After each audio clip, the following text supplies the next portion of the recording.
নমস্কার বন্ধুরা, আজ আমাদের বাগানে একজন বন্ধুর সঙ্গে পরিচয় করাবো এবং সে এসছে আমার বাগানে একটা এই মানে ফার্ম ভিজিটের ব্যাপারে। তো বাকিটা তার মুখ থেকে শুনবো। হ্যাঁ ভাই, বলো তুমি কোথায় বাড়ি? নমস্কার, আমার নাম নিশোক রায়। আমার হ্যাঁ। বাড়ি কলকাতা। আচ্ছা। আমি ডক্টর রাজেন্দ্র প্রসাদ কেন্দ্রীয় কৃষি বিশ্ববিদ্যালয় সমস্তিপুর বিহার থেকে এমএসসি করছি ইন এগ্রিকালচার ইকোনমিক্সে। আচ্ছা। তো আমার যে টপিকটা, আমার থিসিস টপিকটা, সেটার নাম হচ্ছে production, marketing and value chain assessment of dragon fruit in West Bengal. আচ্ছা। তো আমি এই টপিকের থ্রুতে জানতে চাই কি ড্র্যাগন ফ্রুট ফার্মিংটা কতটা সাস্টেনেবল, কতটা প্রফিটেবল আপাতত, ঠিক আছে, ওয়েস্ট বেঙ্গলে। কারণ ওয়েস্ট বেঙ্গলে আশা করি 10 বছর ধরে চাষ হচ্ছে হ্যাঁ অল হ্যাঁ। ওভার ওয়েস্ট বেঙ্গলে।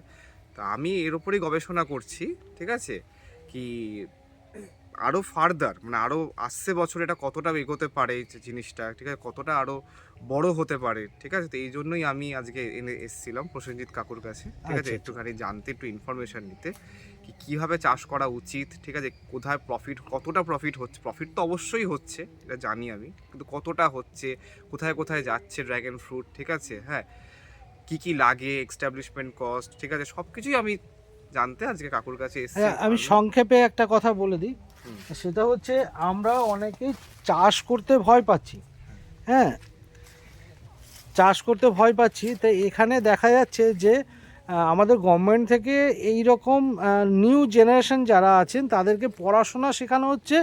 এখন যে সাবজেক্টের উপর কথাটা বললো সেটা হচ্ছে মেনলি এটা কিভাবে ডেভেলপ করা যায়, যারা চাষ করছে সেই ফলটা কিভাবে মার্কেটিং করা যায়, কিভাবে তার ডেভেলপমেন্ট করা যায়, কিভাবে এক্সপোর্ট করা যায়, ট্রান্সপোর্ট করা যায়, এই বিষয়ে ইনি পড়াশোনা করছেন এবং তার বিষয়ে সংক্ষিপ্ত কিছু জানার জন্যে এখানে মানে এসছে আমার কাছে। এবং আপনারা যারা যারা বাগান করছেন তাদের কাছেও যোগাযোগ, মানে যদি কেউ ইচ্ছা প্রকাশ করেন আমি নাম্বার শেয়ার করে দেবো, তাদের বাগানও এই নিয়ে পড়াশোনার জন্য বা জানার জন্য যাবে।